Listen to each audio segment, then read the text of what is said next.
If you ever meet this laughing salesman, remember, run as far as you can. He may grant any wish and solve every problem, but once you accept his help, you must follow his rules or face the consequences. However, he'll even tempt you to break those rules on purpose. Almost no one escapes his punishment with a happy ending. Don't believe it? Just see what happened to those who crossed his path. The old man had fallen in love with a train, the Express 583. He believed that if he could ride it while drinking and enjoying the view, his life would be complete. But the 583 had long been retired. Only one remained in the entire country, and it was for exhibition only, no longer in service. The demon Shirokuro decided to fulfill the old man's wish. He brought him to the railway station, where, miraculously, the 583 rolled to a stop right in front of them. Shirokuro urged him to board. Inside, the old man marveled at the carriage, praising how magnificent this train had been in its prime. "All my life I've dreamed of drinking while traveling on this very train." Shirokuro handed him a ticket. He had chartered the entire train for that night, just for the two of them, but he warned the old man this was a one-time chance. He would not be allowed to ride it again. The old man happily agreed, but the very next day, after his boss insulted the 583, the old man punched him and was immediately fired. Jobless and drowning his sorrows, he stumbled home drunk. Then he saw the ticket Shirokuro had given him. Now, only the 583 could comfort him. He wished deeply to see the train again, and as if answering his call, the 583 appeared once more. He climbed aboard. Suddenly, Shirokuro appeared. "You broke our agreement." The old man begged for mercy, but demons show no pity.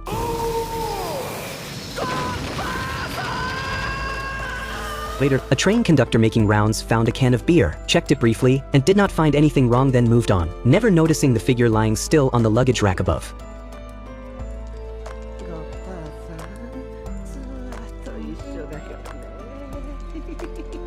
This salesman dreamed of becoming a sloth, believing they had the perfect life, doing nothing but sleeping in trees. The demon salesman Shirokuro decided to grant his wish, offering to either work for him or turn him into a real sloth. Fujimoto, of course, wanted both. Shirokuro explained, "Just clip your nails, insert them into this doll, and you'll become as lazy as a sloth." Fujimoto tried it and experienced incredibly deep sleep. By the time he woke, Shirokuro had already signed countless contracts on his behalf, making Fujimoto the company's top salesman that month. But at the end of the month, his boss discovered not a single payment had arrived. When he called the clients, they all said the deposits had been paid, totaling 5.8 million yen. Fujimoto rushed to confront Shirokuro, who calmly replied, "The money was indeed received, as the fee for turning you into a sloth." Though the first wish was free, Fujimoto had asked for two. Enraged, Fujimoto smashed the doll. He no longer wanted to be a sloth, but by breaking the deal with Shirokuro, he would face the consequences.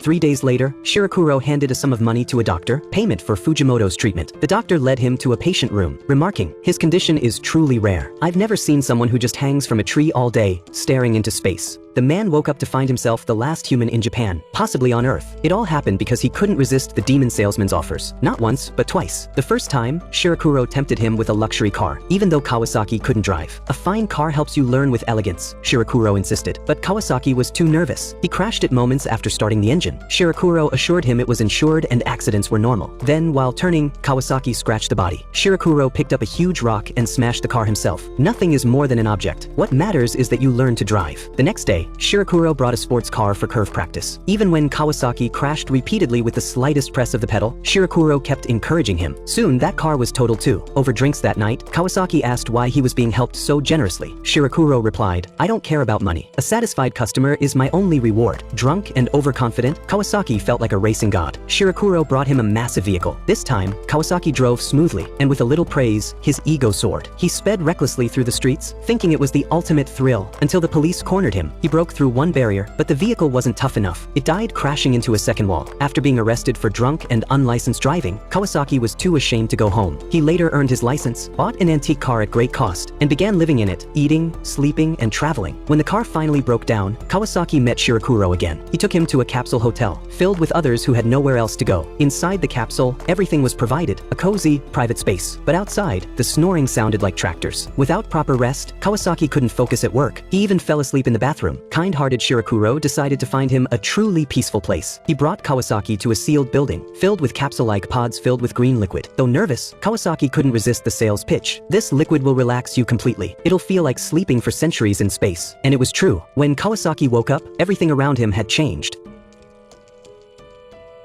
Just swing this demon dumbbell 13 times every morning and night, while silently recite in your heart, "Return to youth." Then you'll regain the stamina of your youth. Would you like that? After using it for 3 days, 70-year-old Fujimoto developed strong, toned muscles. The demon Shirakuro warned him to know his limits. With this energy, playing golf is fine, but if you try keeping up with the young in romance, the consequences will be serious. Fujimoto agreed, on the surface. Then at a party, a young woman taunted him. A man in his 70s might have muscles, but there's one part that definitely doesn't work anymore. To prove his manhood, Fujimoto decided to show her just how capable he was.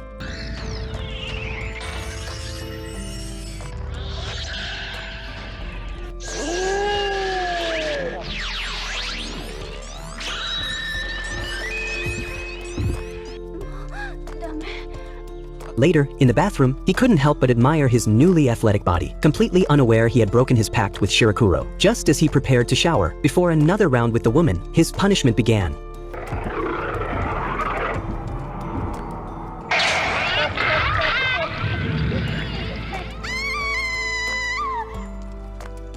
If your mother and your wife were both drowning, who would you save first? Shuichi was a mama's boy. Even in his 30s, he had to eat the lunchbox his mother prepared every day. If he didn't, she would get upset. This didn't sit well with his girlfriend, who insisted that from then on, he must eat the lunch she made. That left Shuichi having to finish 2 full lunchboxes every day. One day, his mother noticed a little food left in one of the boxes, and burst into tears. At the same time, his girlfriend threatened to break up, unless he finished hers completely. Shuichi did not know what he should do. That's when the demon salesman Shirakuro appeared. He gave Shuichi a packet of flavor powder. Just a sprinkle would make anything taste delicious. But Shirakuro's condition was this. Before the powder ran out, Shuichi had to find his own way to balance his mother's and his girlfriend's demands. Shuichi agreed. He sprinkled the powder on his girlfriend's lunch, and the enchanted taste won her over completely. She decided then and there that from now on, they would both eat his mother's lunches. Later, Shuichi wanted to buy more powder from Shirakuro, but that wouldn't solve the real problem. Shirakuro punished him for avoiding the issue. When Shuichi's mother learned another woman had been eating her lunches, she grabbed a kitchen knife and headed to the stove. The next day, when his girlfriend opened the lunchbox as usual, she saw a message clearly written inside. "Stay away from my son." Furious, the girlfriend broke up with Shuichi on the spot. A beautiful orchid bloomed right out of Sanji's mouth. It all started when the noise of him taking a bath disturbed his son, who was studying for exams. Both his wife and son scolded him harshly. Sanji felt utterly unimportant in his own home. Craving a sense of being needed, he sought out the demon salesman Shirakuro, who gave him an orchid plant, free of charge but need him take care of it until it bloomed. Back home, Sanji followed Shirakuro's advice, and devoted himself to caring for the orchid with love. On warm days, he let it soak up the sunlight. In the evening, he made sure to water it gently, and at night, he always closed the window. The night breeze, he was warned, was forbidden. From then on, Sanji came home from work with a smile. But 2 days before the orchid was set to bloom, he found the window left open. Furious, he confronted his wife, only for her to shout back even louder. With no standing in the household, Sanji swallowed his anger. Unexpectedly, not long after, his wife came to apologize, with an eerie calm, and told him to wash up and eat. Sanji didn't notice the cold look in her eyes. Halfway through the meal, she snarled, "I cooked it with your favorite ingredient." Alone that night in a park, Sanji wept. Shirakuro appeared. Through tears, Sanji told him everything. The orchid was so close to blooming, and now he had eaten it. Shirakuro listened with pity. "A wife like that, I feel for you, but the orchid still wants you to see it in full bloom. Leave everything to me." And so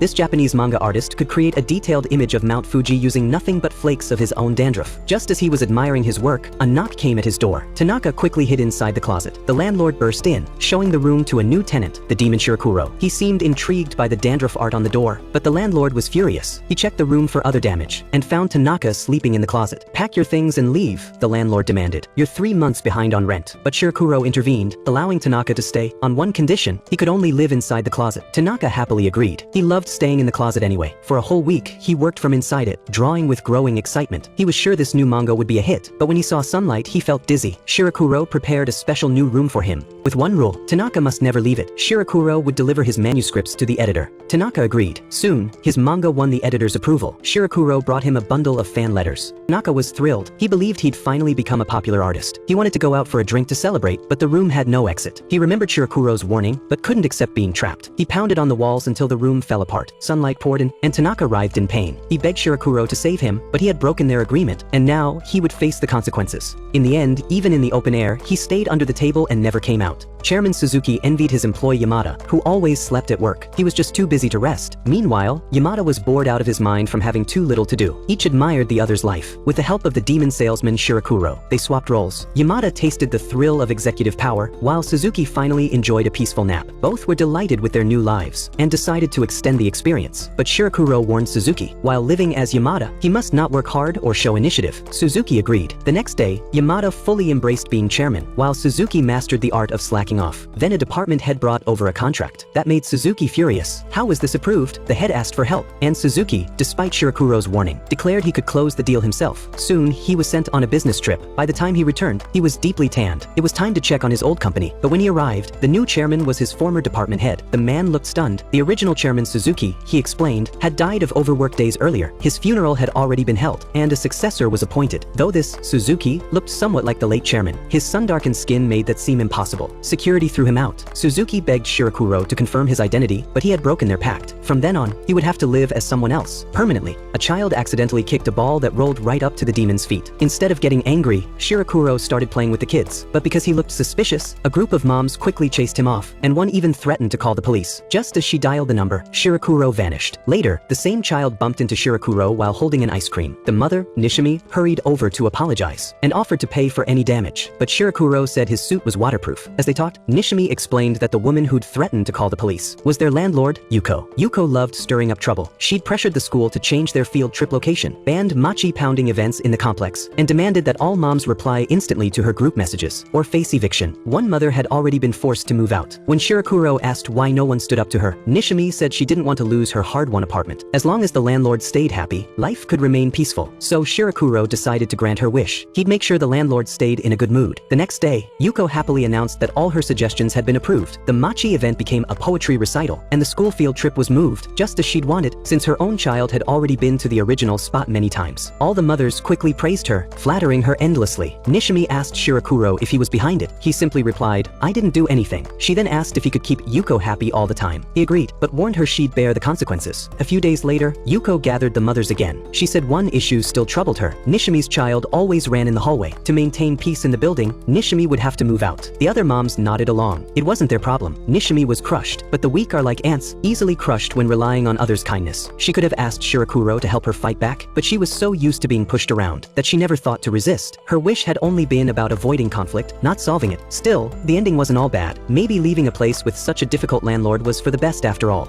This Japanese man turned completely into a mushroom, all because a recent checkup showed his liver was failing. His usual nightlife was banned, and his wife made sure he went to bed early every night. Shirakuro handed him a bottle of mushroom tonic for energy. After drinking it, Watanabe felt incredibly energized. Whether playing golf or mahjong, he was at his best. Seeing how well it worked, he went to his lover's place for a round of two-player mahjong. A sip of the tonic made him unstoppable, leaving her stunned. But his unrestrained use quickly emptied the bottle. When he asked Shirakuro for more, he was told it was dangerous in excess and to come back next month. Not wanting to return to his dull routine, Watanabe remembered Shirakuro saying the tonic was made from mushrooms found deep in the mountains. He decided to search for them himself. After some time, he finally found the same type of mushroom. He thought he'd regained his vitality for good. Meanwhile, his wife received news. Watanabe had been misdiagnosed, but she chose not to tell him. She wanted him to rest and recover for a while. She never knew her husband had already fully transformed into a mushroom man.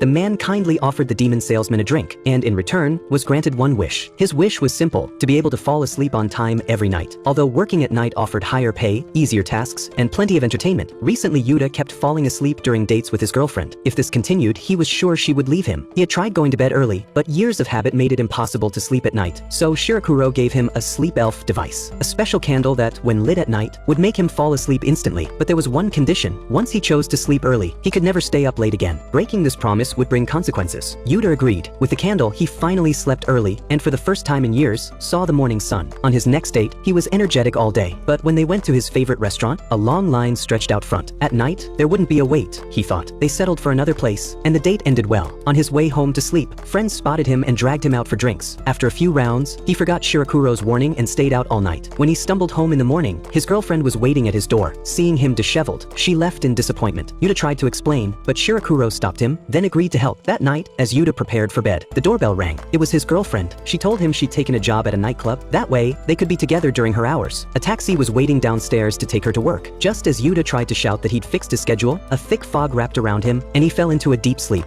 This Japanese man kept having accidents during his morning runs. He was often hit by bicycles, struck by stray balls, and constantly found his path blocked by people until he met Shirakuro. Shirakuro moved effortlessly through the crowds, as if everyone naturally made way for him. Michihiro watched with envy. Noticing his frustration, Shirakuro offered him a special pass. With this, you can run freely through the city. No one will stand in your way. At first, Michihiro refused, but the very next day, his run was again full of mishaps. Chased by a dog, then crashing into a tree. He pulled out Shirakuro's card from his pocket, and the man appeared instantly, holding out the pass. Shirakuro warned him clearly, "This pass is only for the chosen guest. You must not share it with anyone." Michihiro agreed. From then on, his morning runs went perfectly. During a break, a girl named Mamamai started a conversation. She had noticed him running every day and admired his smooth, confident style. They exchanged contact information. That evening, Michihiro browsed her social media. She truly loved running. The next morning, they met again. While running together, he gathered the courage to invite her to breakfast, but the crowd pushed her behind. When she asked what he'd said, he couldn't repeat it. She mentioned how she admired how easily he moved through the busy streets. That night, tempted by the chance to impress her, he copied the pass and gave it to Mamamai. Soon they ran together, and she too could move freely through the crowds. A few days later, they met again at the park. This time, Mamamai wanted to run farther and freer than ever. Michihiro happily agreed, but this time, people bumped into him intentionally. He was slowed down and lost sight of Mamamai in the crowd. Shirakuro appeared. "You broke our agreement." It turned out Mamamai was a micro-influencer. She had shared the pass online, and it went viral among runners. Soon, nearly everyone in town had a copy. Michihiro begged for a solution, but it was too late. He had broken the rules. His punishment was to be forever trapped in that rushing, endless crowd.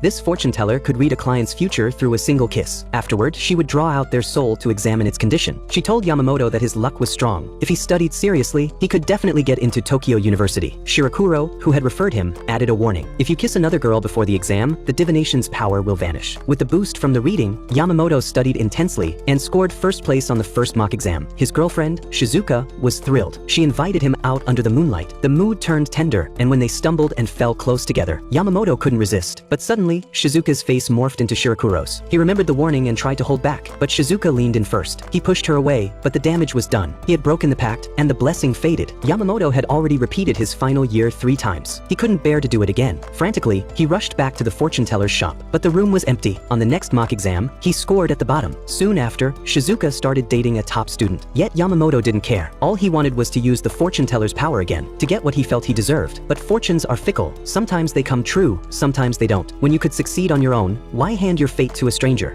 This harmful substance detector could identify pesticides, bacteria, and parasites in your lunches. With this device, you'd never have to worry about eating contaminated food again. But before he had it, the germ-phobic Kotaro would only drink tea he brought from home. That day, his boss insisted he entertain a client. The client noticed Kotaro hadn't touched his food and urged him to eat. Kotaro was convinced restaurant meals were full of germs, but he couldn't refuse outright, so he drank instead and apologized. Later, the demon Shirakuro tried to comfort Kotaro, who was vomiting violently. But Shirakuro looked so eerie that Kotaro shoved him away, and Shirakuro fell to the ground, feigning serious injury. Seeing how terrified Kotaro was, Shirakuro ended the prank. The two began to talk. Kotaro often read food safety scandals in the news, which made him afraid to eat out, but he couldn't ignore his boss's orders, and the client even packed him leftovers. Shirakuro gave him a harmful substance detector and offered to provide him with healthy food every day. Although the vegetables Shirakuro brought didn't look perfect, the detector showed they were completely safe. A week later, a female coworker approached Kotaro. She mentioned that vegetables are fertilized with manure, and if livestock eat grass with pesticides, the residue stays in the manure. So maybe even these vegetables weren't truly clean. After work, Kotaro noticed the vegetables delivered that day looked different, more vibrant and perfect than usual, though they still smelled fresh. Their appearance was too flawless. The detector found nothing wrong, but he grew suspicious. He went alone to the vegetable farm and saw the tomatoes there had bugs. Just then, Shirakuro arrived. Kotaro demanded to know why the tomatoes he'd received were so perfect in color and shape, and why they had no insects. Shirakuro explained they were a new breed, and the vegetables he gave Kotaro were carefully selected premium products. But why would a stranger be so kind? Kotaro smashed the detector, convinced it was all a trick. Shirakuro didn't indulge his distrust. He punished Kotaro on the spot. If you think others' vegetables are unclean, grow your own from now on.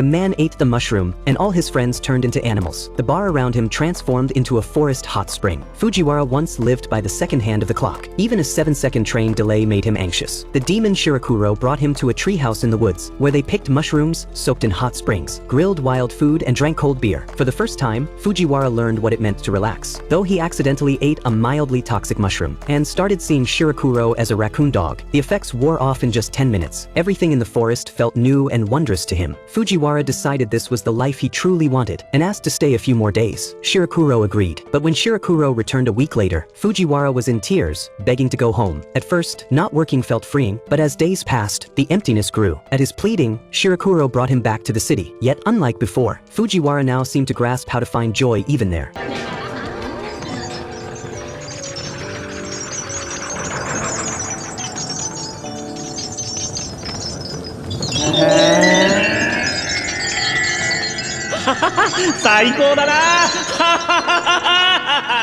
This demon salesman only thought about how to please humans every day. He saw that Yoshino couldn't afford the collector's edition manga. Shirakuro not only bought it outright for 300,000 but also gave it to him for free. The only cost was having Yoshino share a drink with him. After the two talked about life, Shirakuro learned that Yoshino's wife hated manga. She didn't understand her husband's unique hobby. Even though he was 40, he still loved collecting what she called children's comics. The next day, Yoshino told Shirakuro that his wife found out about the manga. She didn't believe someone had given it to him for free. So Yoshino lied and said he bought it for 5,000 yen. Even then, his wife was furious. She got that angry over just 5,000 yen. If she knew the manga was worth 300,000, things would have been much worse. As they spoke, Shirakuro brought out another manga. He asked Yoshino to appraise it, but even as a longtime fan, Yoshino didn't recognize the ancient comic's value. He decided to ask the shop owner. Unexpectedly, the owner was so shocked he could barely hold the book. It was a legendary edition, possibly worth tens of millions. Later, Shirakuro asked how the appraisal went. After learning its sky-high value, Yoshino grew greedy. He lied to Shirakuro, calling it just a worthless old book,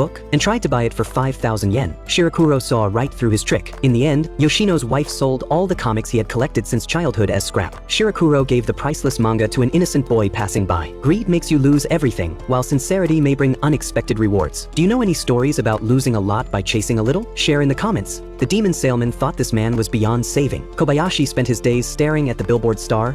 Seeing this, Shirakuro kindly arranged for them to meet in person. They drank, talked, and spent a wonderful night together. During an earthquake, Kobayashi tried to act heroic but got knocked out by a falling statue. When he woke up, Yui was already gone. From then on, he became obsessed, missing her intensely. He begged Shirakuro over and over to arrange another meeting. At their second meeting, Kobayashi, overcome with desire, crossed the line. Yui decisively taught him a lesson and cut off all contact. Heartbroken, Kobayashi knelt and begged Shirakuro again. "I've given up on Yui. Please let me meet the new girl on the billboard." Faced with this hopeless man, Shirakuro gladly granted his wish. In the end, Kobayashi was brutally rejected by the new girl on the billboard. これで夢見さんもずっと彼女と一緒にいられるというもんです。しかし、私には最近の若者の気持ちはわかりませんね。私なんか失恋した時は1週間もご飯が喉通らなかったもんですよ。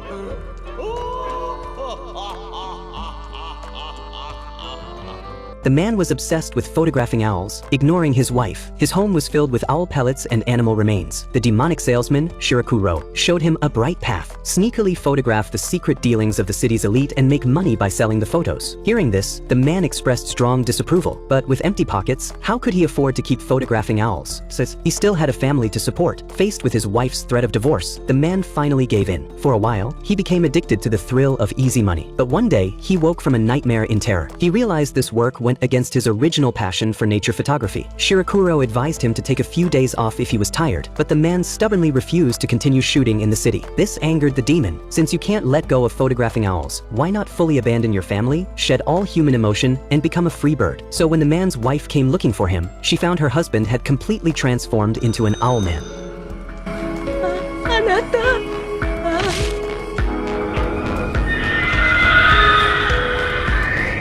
Shizuka had always dreamed of marrying a 3K man, tall, highly educated, and high-earning. So when her boyfriend of 1 year presented her with an engagement ring, she coldly rejected him. A man who had to save for 3 months just to buy a ring didn't deserve her. She even mocked him, calling him short, underwhelming, and plain. She admitted she'd only been with him for fun. Enraged, the man tried to grab her. Luckily, Shirakuro appeared and stopped him. When Shirakuro asked if love mattered in marriage, Shizuka insisted she could never love a man who wasn't 3K. So Shirakuro recommended a matchmaking event. event, Shizuka joined a group of strangers on an isolated island, where everyone started fresh, no one knew anyone's past. There, she immediately noticed a handsome man in a white suit, Debussy. He introduced himself as the president of a media company, making Shizuka and every other woman blush. During the event, Shirakuro discreetly interfered. He tampered with the meals and even the women's swimsuits. His goal was to make sure that by volleyball time, most participants would either leave or feel too unwell to stay. Soon, only Debussy and Shizuka remained. They spent the whole afternoon together. At the confession ceremony, multiple men offered Shizuka flowers, but she chose Debussy. Amid the jealous stares of the other women, they watched a beautiful sunset together. There, Debussy suddenly proposed. Shizuka felt like her dream had come true. Satisfied, Shirakuro left the island. That night, the two grew intimate in a secluded valley, unaware that they were being filmed by hidden cameras. Back at the lodge, Shizuka believed she had found true love. She didn't know a video of her night with Debussy had already spread online, making her an overnight sensation on a certain website. In the end, I leave you with questions. What standards should we use to choose a partner? What matters most when two people marry?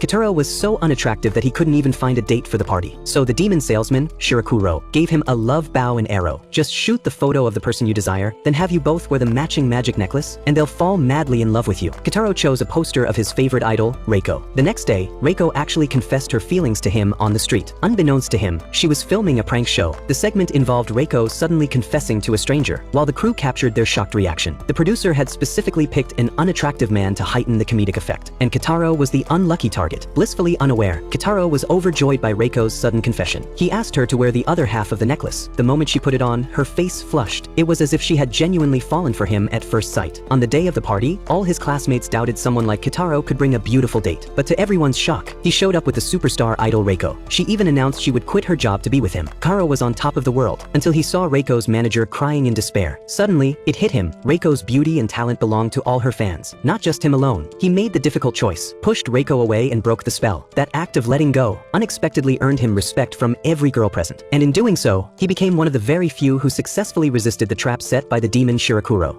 The demon Shirakuro slowly climbed out from a grave, all to help an American named Kent. Kent had been assigned to work in Japan. Though he'd lived there for 5 years, he still struggled to adapt. What exhausted him most wasn't the job itself. It was the after-work drinking parties with his colleagues. After learning of Kent's troubles, Shirakuro decided to help him truly blend into Japanese life. When in Rome, do as the Romans do, he said. From then on, Kent had to follow his instructions completely. There were also key points to remember. Japanese people might not praise others openly, but you must always show respect to your boss in person, then join your coworkers in poking fun at him as soon as he's gone. That's the first step to making friends at work. And when it comes to drinking, never hesitate or hold back. At home, Kent faced his angry but gentle wife, explaining that he was learning Japanese customs, so they could build a better life there. The next day, Shirakuro took him to a hostess club. As a foreigner, Kent didn't even have to make the first move. 2 Japanese beauties attended to him right away. For the first time, Kent felt Japan had its perks. His wife grew even angrier, but Kent followed Shirakuro to the next stage, gambling all night until dawn, skipping home entirely. Though he won a lot, he felt no joy. His bond with his coworkers